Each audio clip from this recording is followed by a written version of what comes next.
nailed it.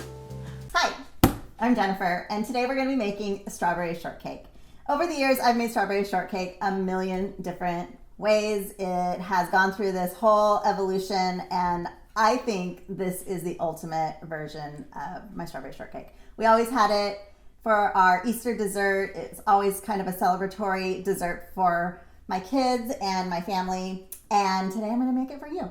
So we're going to start with the best biscuit recipe you will ever need in your entire life. It's flaky and buttery and tender and delicious. And what you need for it is flour, baking powder, baking soda, granulated sugar, salt, buttermilk, yogurt, and a couple of eggs. And the most important ingredient, butter. So if you tuned in to my blackberry pie recipe, you will see the technique I used for shingling butter. In 7 spoons, they call for shingling the butter, and it creates the most amazing layers of butter and flour in your pastry. And I've sort of adapted it to use the blades on my box grater. All right, so I have my butter that I froze for about 10 minutes before I shingled it. And then I put it back in the refrigerator to keep it really cold. I just pulled it out. And now I'm going to measure 4 cups of flour. I am a scoop and level flour measurer. There's different thought processes on that, but that's how I do it. It's a lot of flour, but these are going to be big and fluffy biscuits. Okay. And now I'm going to add in a teaspoon and a half of baking powder. And you can find my full recipe on my blog at Chef Jen's Kitchen. Half a teaspoon of baking soda. So I've got baking powder and baking soda in my recipe. It's going to give us a nice lift. And I'm going to do a tablespoon of sugar. If I was making these biscuits to go along with, say, a stew or some chili, I would only put a teaspoon of sugar in there. I need a teaspoon of salt. So I'm just going to give it a little bit of a whisk. Bring all of my dry ingredients together before I start adding my butter and my wet ingredients. So I'm just going to carefully drop my butter in here, trying to keep my shingles slightly separated. I don't want them to clump together too much. So I'm just going to kind of use like this claw motion, work the flour in between. And if I get any clumps that are too big, I'm just going to kind of break them apart. And your fingertips tend to be cooler than the palms of your hands.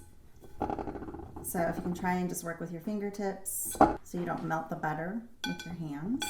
Trying not to break up the butter too much. I want these big shingles of butter because they are going to create these layers of butter pockets that is going to hit my hot oven and make it poof and rise and be flaky and delicious. All right, so now I'm going to get my wet ingredients ready. I have a half a cup of buttermilk, and I'm going to add a half a cup of whole milk yogurt or Greek yogurt to it. You just want a really rich, thick yogurt for this. You don't want anything too runny. If your yogurt is really runny, you may want to strain it. And I'm going to measure kind of by displacement. So I've got a half a cup of my buttermilk in here, and I'm just going to put yogurt in until my liquid line gets up to a cup. And then I'm going to go ahead and add in my 2 eggs. And I'm just going to give this a little whisk. Okay. This way I don't have to overwork my dough, and I'm making sure that I'm getting all of my ingredients evenly distributed. So come on in here. I'm going to just make a well in the middle of my dry ingredients. Get all of my wet in there. I don't want to waste any of that. And then I'm just going to gently work this in the bowl as I try to hydrate my flour without breaking up my butter too much until it's to a consistency that I can drop it out onto my board and fold it.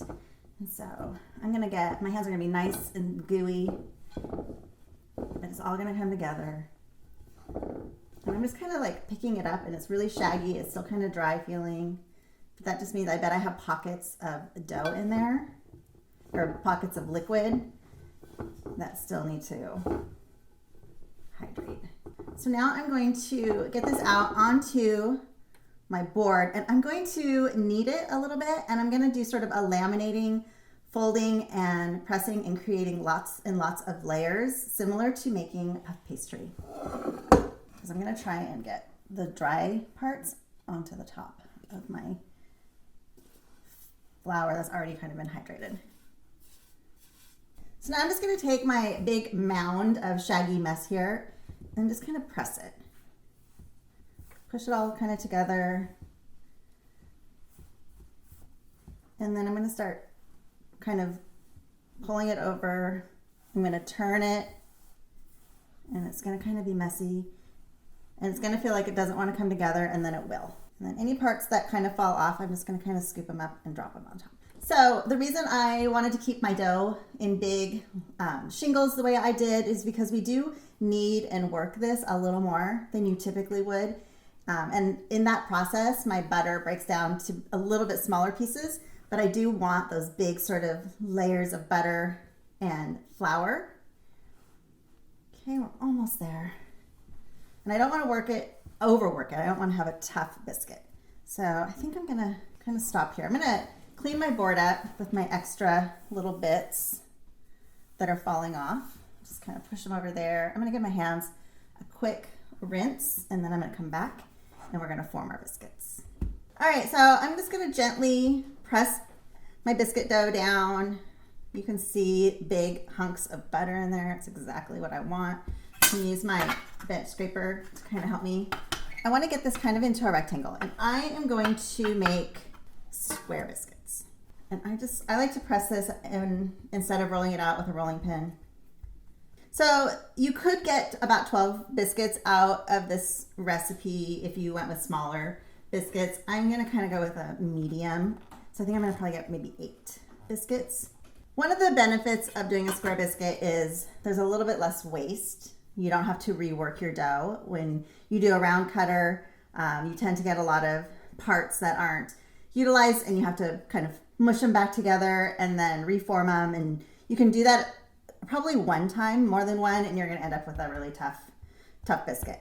So I'm going to stop, and I am going to actually, there's going to be a tiny bit of waste that I'm still going to bake them off separately, and we'll eat them as like a little snack, a chef's treat, as they say. But I want to cut the sides off because I'm going to get a better rise in my oven. So I'm just going to come and I'm going to go straight down. And I'm just going to gently lift back up. And look at, you can see my layers in there.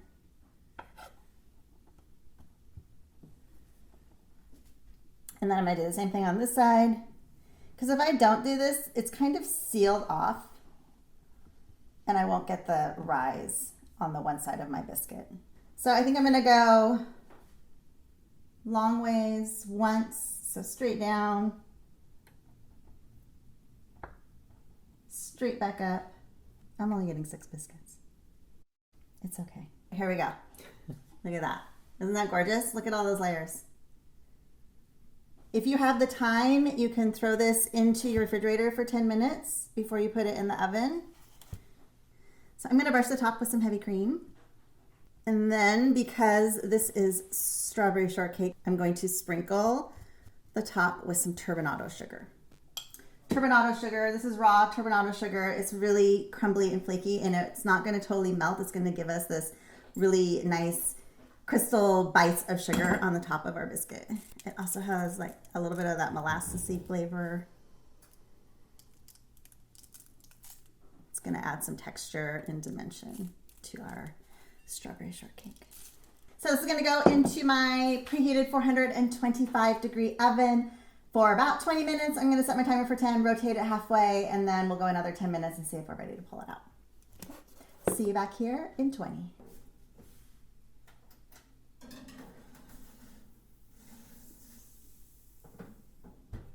All right, so for our macerated strawberries, you are going to need some strawberries, obviously, some chamomile-lavender tea, honey, a half of a vanilla bean, some more of our turbinado sugar, and a little bit of salt.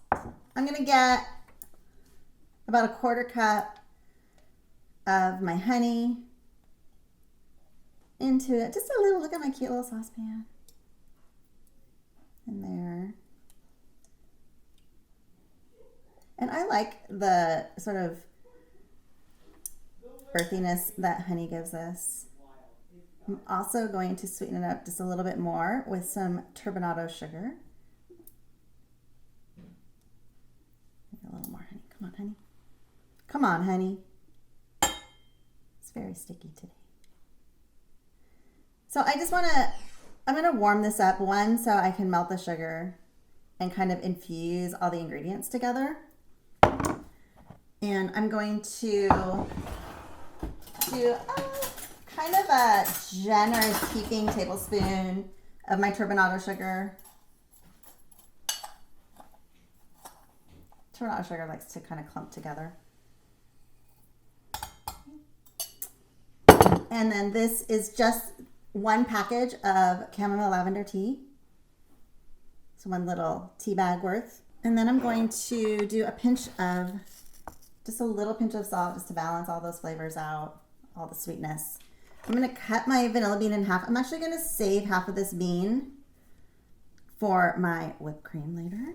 My paring knife definitely needs to be sharpened. There we go. Okay, so I'm going to set that part aside, and I'm going to scrape out vanilla caviar, all the little seeds in there. I'm going to drop that in. And I'm actually going to put this whole thing into my pot as well. And then I am going to add a little bit of water just to help loosen it up a little bit. So it's just a couple of tablespoons. Okay. I'm going to just heat this up enough so my honey softens, the turbinado sugar starts to dissolve, and then I'm going to turn off and just let it steep while I get my strawberries ready. Strawberries are one of the first fruits that become ripe in the springtime. There's actually a lot of different varietals, and you can start to get strawberries as early as March, and they are going through like August now. Those strawberries you get in the middle of winter that have no flavor and are kind of placid inside are not very tasty. Wait for them to be in season. That's just my 2 cents. So I just take the little core out, and then I quarter them. See how liquidy it is now? Get that over my strawberries. It's about a pint of strawberries. I actually had a strawberry thief last night. He broke into my refrigerator and ate half of my strawberries I was planning to use for this. Not sure which one of them it was, but I'll find them. Not me. So I'm just going to go ahead and toss these all around. They're going to sit and macerate, and I'm going to get some yummy juice out of it. They're going to absorb the vanilla, the chamomile. Chamomile makes a really delightful sort of aromatic and yummy flavor in this. So for whipped cream for desserts, I don't like them to be overly sweet. So I tend to either put very little sugar in or almost no sugar at all. And I like to whip my cream myself as opposed to buying pre-whipped cream in the grocery store. So what you are going to need for your whipped cream, some heavy cream. I'm going to add a little bit of creme fraiche for tartness. A little bit more of I feel like this is the theme ingredient of the day, turbinado sugar. And the other half of our vanilla bean. All right, so I like to whip my cream by hand. You can use a stand mixer or a handheld mixer, but I think that the texture you get from whipping cream by hand is a little bit softer, silkier on the tongue, and so I like to use sort of a taller, narrower bowl so I don't have to do as much arm movement. And I just think of this as like my upper body workout for the day. Keeps me strong, and I'm just gonna whisk this. You want your heavy cream to be as cold as possible. You could chill your bowl if you want to have a little extra help, but just whisk. I'll just be here about 5 to 10 minutes whisking. So I'm going to get this to soft peaks, and then I'm going to add in my flavorings, and then I'm going to finish it. It won't take too long. It'll take a couple minutes. Totally coming together now. That did not take all that long. I'm going to stop there because I want to add my ingredients in and before it gets to a point that I don't like it. Okay, so the rest of my little vanilla caviar is going in. I can put this into some sugar, and I'd end up infusing my sugar with vanilla and have vanilla sugar, which is delicious. If you make homemade vanilla extract, which my brother and sister-in-law do sometimes, you can just keep adding this into that beautifulness, but don't throw it away. Do not waste it. I'm going to get some creme fraiche. This is just cultured cream. Oh, my biscuits. Come with me. Oh, look at those beautifulness. Those are gorgeous. This one fell over. It's okay. I'm going to pull these out. I think these are fantastic and golden brown, and I've got some crystallization from the sugar. And I'm just going to let these cool off just slightly.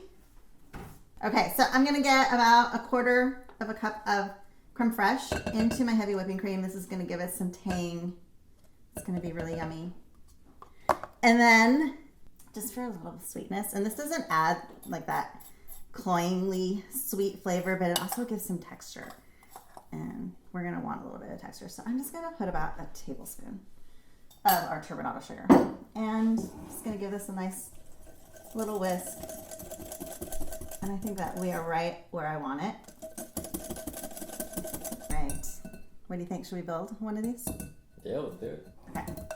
All right. I'm going to just take the prettiest one. They're all beautiful. But I'm just going to take this beautiful one in the middle. Just going to kind of gently come through one of the layers. Look at that. Oh my gosh, that's so beautiful. I need my strawberries. I'm just going to pile some on here and maybe have them cascade off. And then I'm just going to put a nice dollop of heavy cream, whipping cream, lightly sweetened. Maybe a couple more strawberries on there. And how about some juice all the way around. Okay, I'm going to sprinkle a tiny bit of the turbinado sugar on top just to finish because. All right, let's taste this. Okay, what's the perfect bite? It's got to have some strawberry, some biscuit, some sauce. Oh, that's a big one. Okay.